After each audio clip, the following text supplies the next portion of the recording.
The guards dragged him across the polished obsidian floor, his knees scraping against stone that had been walked by emperors for 10,000 years. Marcus didn't struggle anymore. 3 months in the breeding pens had taught him that much. Kneel, D. He knelt. Not because the word carried any weight, but because the neural collar around his throat would make him kneel anyway, and at least this way, he kept his dignity of choosing. The throne room of the Vethkai Empire stretched before him like a cathedral to conquest.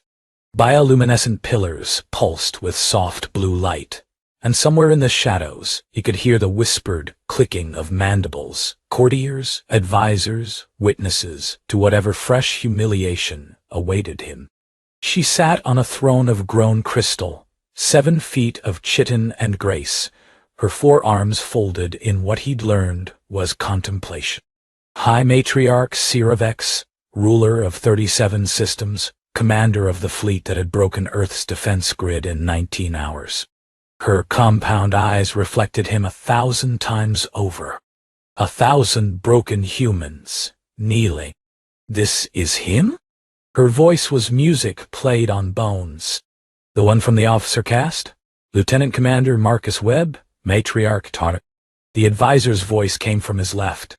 Captured during the Battle of Titan Station. Genetic screening shows exceptional markers.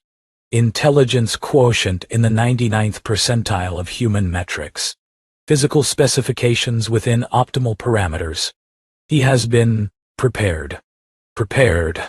Marcus felt the word like a blade between his ribs. 3 months of genetic treatments, hormone optimization, psychological evaluation. They'd fed him better than he'd eaten in years, healed the wounds from the battle, even fixed his eyesight.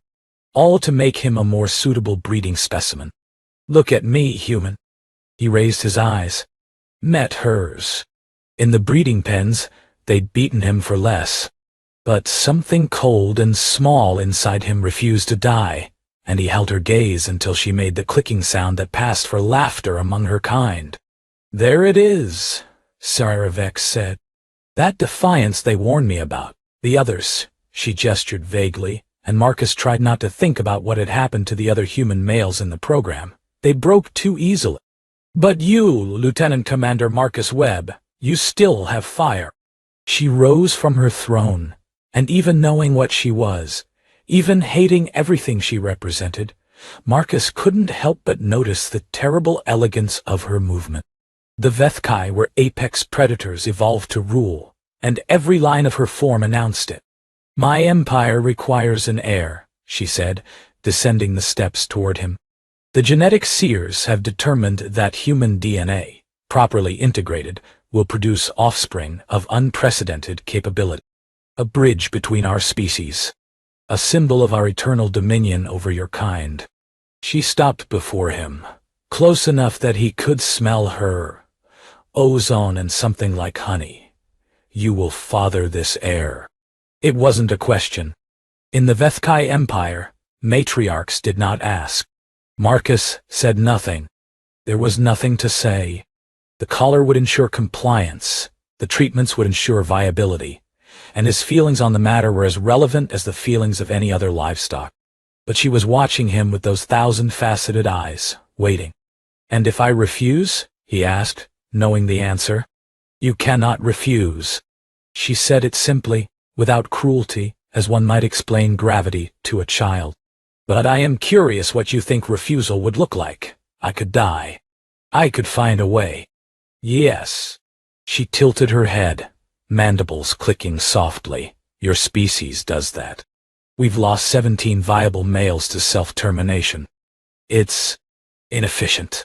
She circled him slowly, and he felt her gaze like cold fingers on his skin. But you won't. You're not the type. You don't know anything about me. I know you survived when your ship was boarded. I know you fought until your weapon melted in your hands. I know you shielded 3 wounded crew members with your body, and that when we finally captured you, you were still trying to reach the emergency beacon. She paused behind him.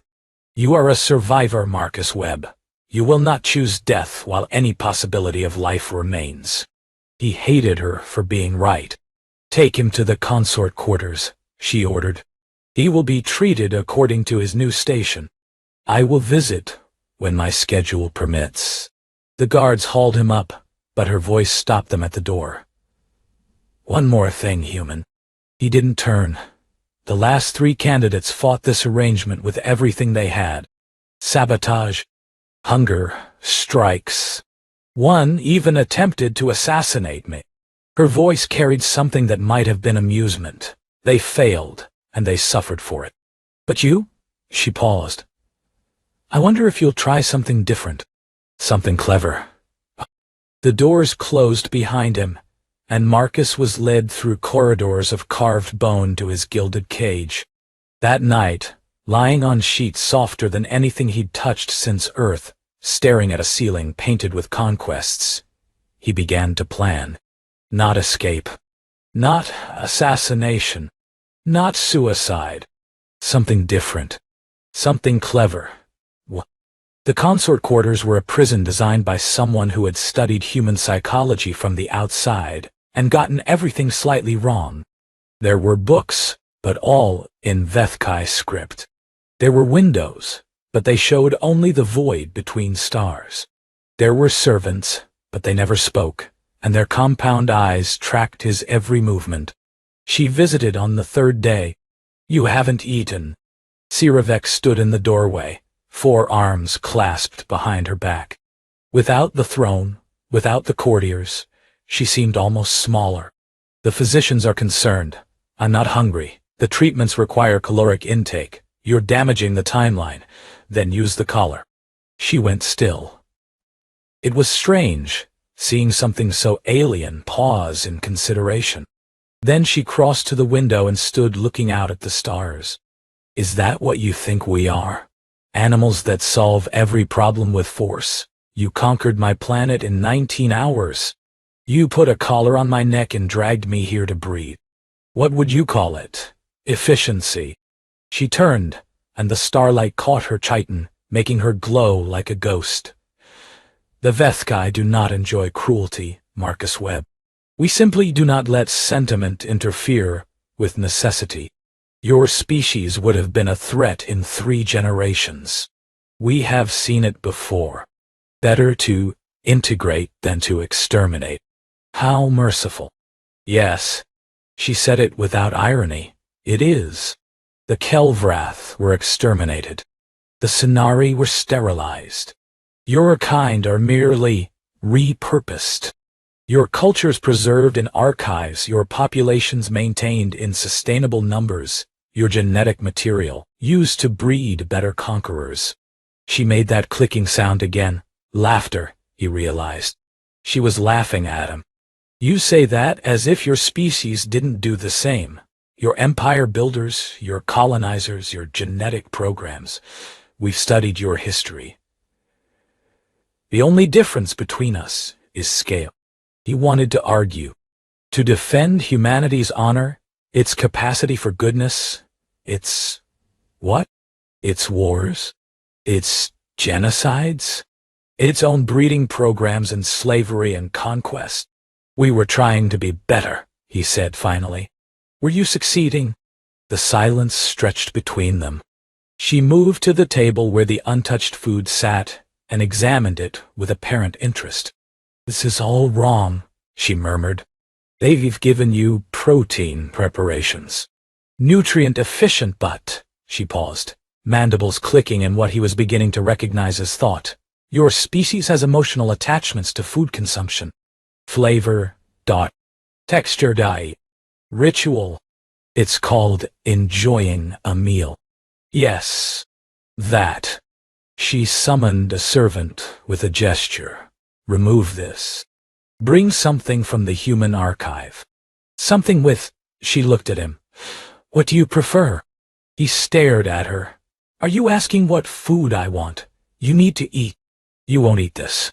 Logic suggests I should provide something you will eat. So yes, I am asking what food you want. For a long moment Marcus didn't answer. This wasn't in any of his plans. He'd expected cruelty, brutality, the cold efficiency she'd described. He hadn't expected her to ask about his preferences. My mother used to make pasta, he said slowly, testing. Carbonara, with real eggs before the rationing. It's probably not in your archive. We captured 3 Italian generation ships. I assure you it is. She gave the order to the servant in rapid Vethkai, and it scurried away. You will eat. Then we will discuss the procedure. There's nothing to discuss. You'll do what you're going to do. Yes. She settled into a chair across from him, folding her legs beneath her in a way that seemed almost informal. But I find that outcomes improve when the participants understand the process. Your species has strong psychological connections to reproduction. Confusion and fear produce stress hormones that impact viability. So you're explaining things to me because it'll make your breeding program more successful. Yes. Not because you care about my feelings. She tilted her head. Should I pretend otherwise? Would that comfort you? No. And strangely, he meant it. He'd had enough of comfortable lies in his life. Just tell me what's going to happen. So she did. The genetic merging process, the artificial gestation, his role in providing samples and later, in the psychological bonding protocols that Vethkai used to imprint their young. She explained it with the same clinical detachment a doctor might use, and Marcus listened and tried to feel nothing. The food came. It wasn't quite right. The noodles were slightly too firm, the sauce missing something he couldn't name, but it was closer to human food than anything he'd tasted in months. He ate, and she watched, and neither of them spoke. When he finished, she rose to leave. I don't understand you, he said. She paused at the door. What don't you understand? You conquered my world. You killed millions of my people. You're using me like... He gestured at himself, at the room, at everything. But you ask what food I want. You explain things. He struggled for words. You act like I'm a person. You are a person. Not to your empire. To your empire, I'm livestock. She was quiet for a long moment. Then, the empire is not wrong. You are livestock by our law and custom. Property of the throne. A resource to be used. She turned to face him fully. But I am not only the empire, I am also myself, and I have found in my centuries of rule that even livestock are individuals, that cruelty serves no purpose beyond the cruelty itself, and that, she paused, mandibles working silently. I am tired, Marcus Webb. I am tired of cruelty. She left before he could respond. That night, for the first time since his capture, Marcus dreamed of something other than death. He dreamed of her standing at the window, wrapped in starlight, asking him about pasta. Weeks passed. The samples were taken, the process begun, and Marcus found himself in the strange position of waiting for a child he would never be allowed to raise. She visited more frequently than duty required. At first, he told himself it was monitoring, quality control, the same efficiency she applied to everything. But the conversations grew longer.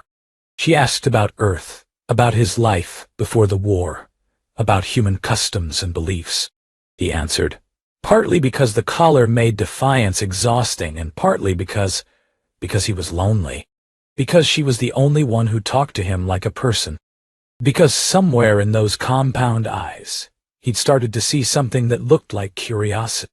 Tell me about your family, she said one evening, seated across from him, as had become their habit. They're dead. The bombardment took out most of New Chicago in the first wave. I know. I authorized that bombardment. She said it without flinching. I'm asking you to tell me about them anyway. He should have felt rage. He'd felt rage before, when he'd first learned. But rage was exhausting, and she was sitting there asking, and my mother was a teacher. Literature. She used to say that stories were how humans made sense of suffering. He stared at his hands. My father was an engineer. Quiet, diet. He showed love by fixing things. If you were sad, he'd repair something in your room and never mention it. And you became a soldier. I became a soldier because there was a war. Before that, I was a pianist. She went still, in that way she had. You made music? I made music. Will you show me?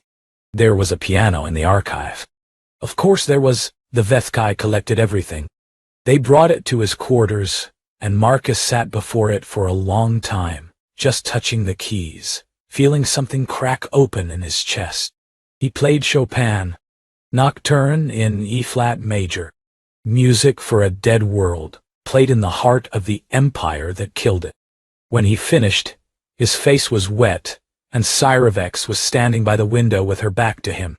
In all our studies of your species, she said quietly, we never understood music. We have mathematics, patterns, harmonics. But this, she turned, and something in her posture had changed. This is different. This is grief, made sound. Yes, well, you grieve for your world, your family, your life. Yes, and yet you just created something beautiful. She crossed to him slowly. How do you do that? How do you take pain and make it into this? I don't know. It's what humans do. She reached out, and for a terrible moment he thought she would touch him. But her hands stopped inches from his face. The heir will be born in 3 cycles, she said. The council expects me to dispose of you afterward. Breeding stock is not retained once its purpose is served. I know. I have told them I will keep you.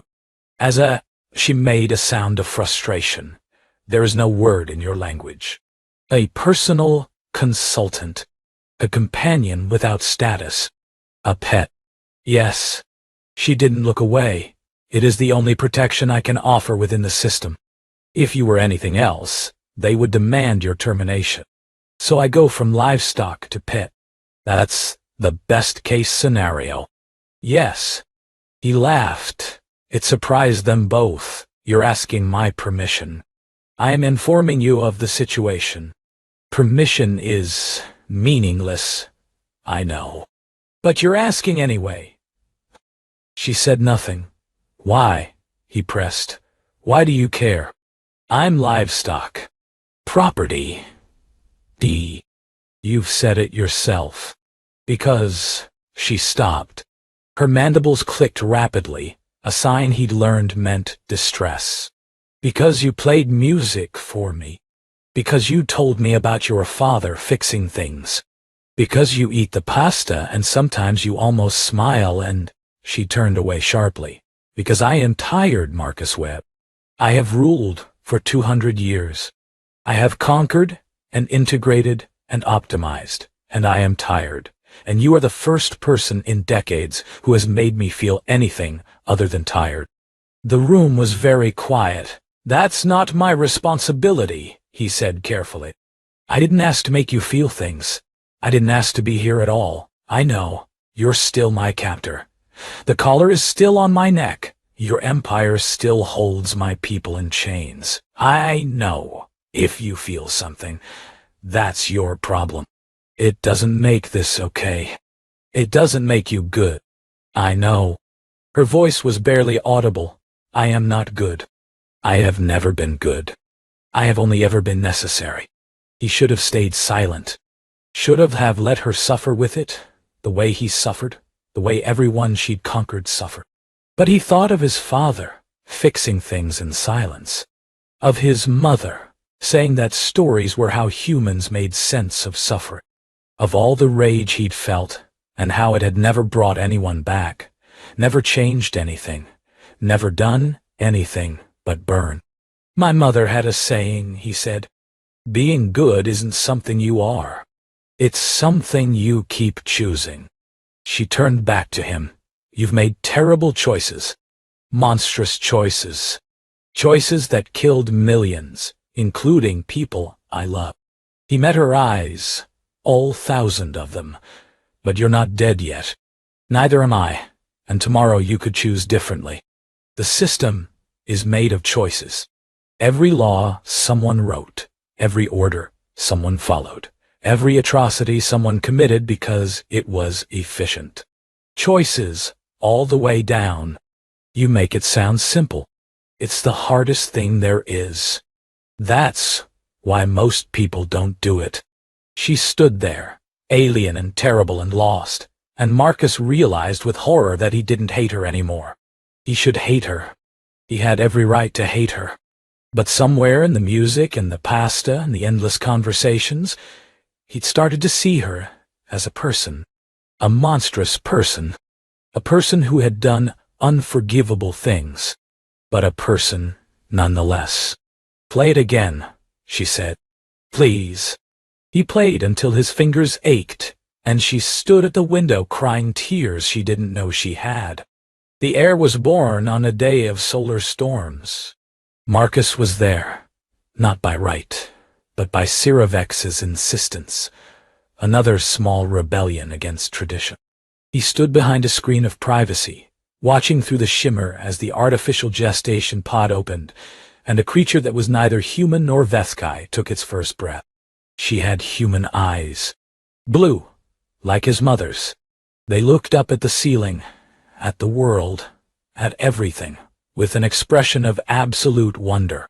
"She's perfect," Siravex breathed. The council had argued for months. The integration was too complete. The child looked too human, thought too human, might sympathize too much with the integrated species. She was a liability. She was a mistake. She was an abomination. Siravex had overruled them all. "She is the future," she had said. "The future is supposed to be different from the past." Now, watching the medical attendants swarm around the child, Marcus felt something he hadn't felt since Earth fell. Hope. Hope. It was dangerous, that feeling. It had no business being here, in the heart of the Empire, in the chest of a man who was still property. But there it was, stubborn and unreasonable, blooming in the dark. "You may approach." He stepped around the screen. The child, his child, though the word felt strange and incomplete, was wrapped in thermal cloth, her tiny fingers grasping at air. She had 4 arms like her mother, but her skin was soft and brown like his. "Hold her." "I don't know how. Neither do I." Siravex made the clicking sound that was her laugh. "We'll learn together." He took the child.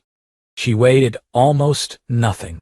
She looked up at him with those blue eyes, and he saw the future looking back. "What will you name her?" he asked. "Vethkai heirs are named by prophecy. The seers will determine. What will you name her?" She was silent for a long moment. Then, "I thought perhaps you might have a suggestion." It was such a small thing. A name. But in that small thing was everything. An acknowledgement that this child was his too, that his heritage mattered, that he was more than a biological resource. "Maya," he said. "My mother's name was Maya, Maya ... Siravex tested the word. "It sounds like a beginning.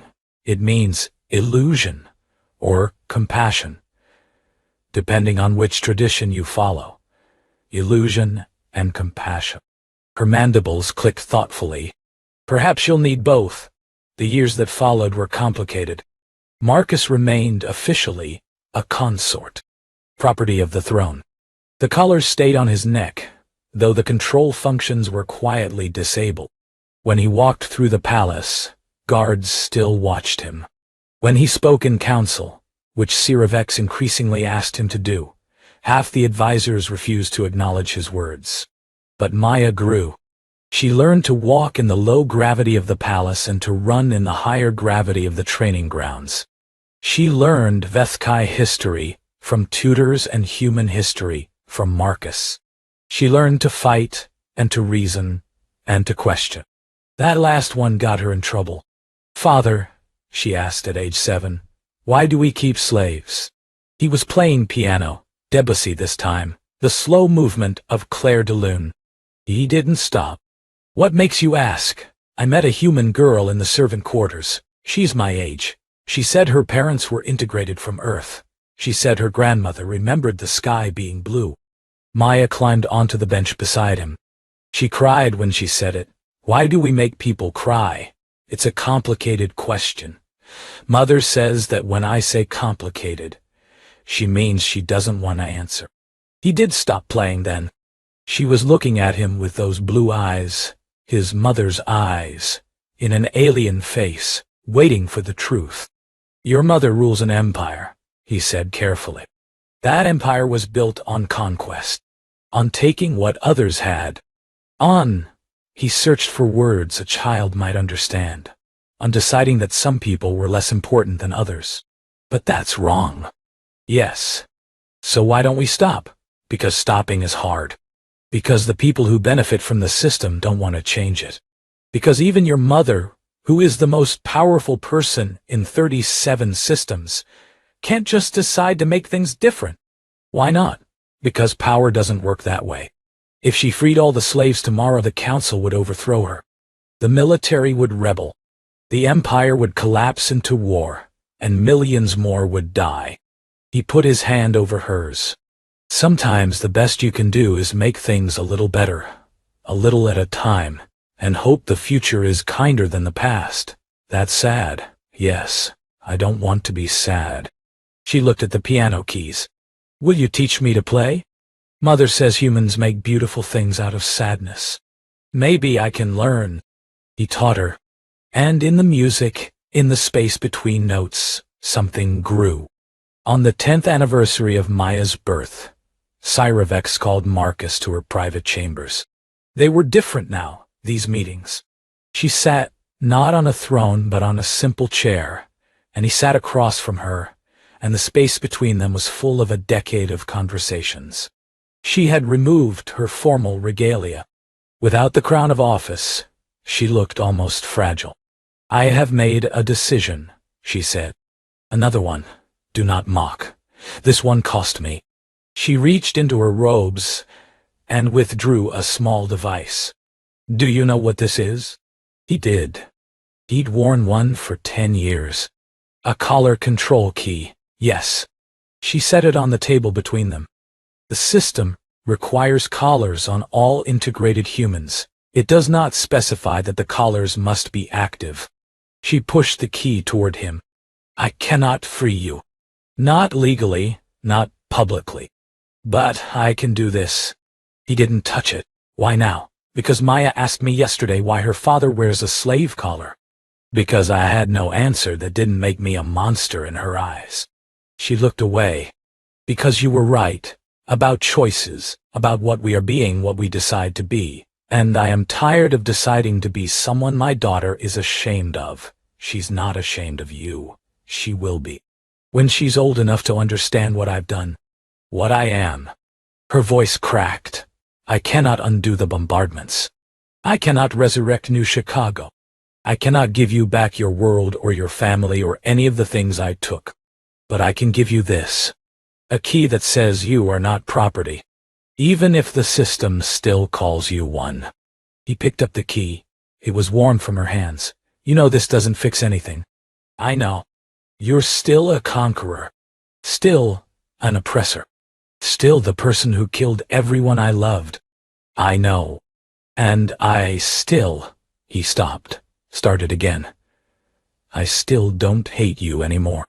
And I don't know what to do with that. Neither do I. They sat in silence for a long time. The stars wheeled past the window, indifferent to empires, to conquests, to two people trying to find a way through the wreckage of history. Maya wants to change things, Marcus said finally. When she rules, she talks about it constantly. Integration reform, cultural preservation, expanding rights. She thinks she can fix the system from the inside. She is young. She's determined. And she's half human. He almost smiled. We're very stubborn. I have noticed. She'll need help. Advisors who understand both sides. Who can navigate between her Vethkai heritage and her human one. He met her eyes. She'll need her father. Yes. And her mother. Cyravex went very still. You could step back, he continued. Not abdicate. That would cause chaos. But begin transitioning power. training her. Let her make changes while you still have enough authority to protect her from the council. You've been thinking about this. I've had 10 years. It would mean the end of my reign. It would mean the beginning of hers. She rose and walked to the window. The starlight caught her chitin, and for a moment she looked like she had that first night, terrible and beautiful and impossibly distant. I have ruled for 210 years, she said. I have conquered 37 systems. I have overseen the integration of 12 species. I have built an empire that will last millennia. She turned, and the only thing I am proud of is a half-human child who thinks slavery is wrong. That's a start. It's not enough. No, it never will be. But it's a start. She came back to the table, sat across from him, reached out, and for the first time in 10 years touched him. Her hand on his, cool and strange and careful. I do not love you, she said. I do not think I am capable of love as your species understands it. But she paused. I am glad you did not die. I am glad you played music instead of fighting. I am glad you are here. Is that supposed to be an apology?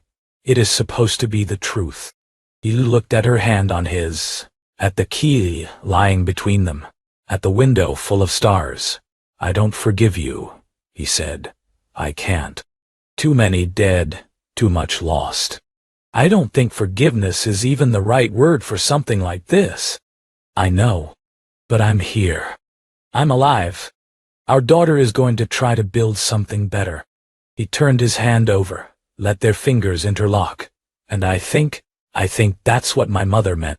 About stories making sense of suffering. Not fixing it. Not forgetting it. Just finding a way to go on. Finding something worth going on for. Maya.de. Maya.iweza. And the humans she might help. And the empire she might change. And, he hesitated. And you. Whatever you are. Whatever we are. I do not know what we are. Neither do I. But we have time to figure it out. She squeezed his hand. He squeezed back. Outside, the stars continued their ancient dance, indifferent to empires, to history, to two people sitting together in the dark. But in the silence between them, something new was growing. Not forgiveness, not love, not any of the easy things. Just two people choosing to be better than they were. Choosing each other, despite everything. It wasn't enough. It would never be enough. But it was a start.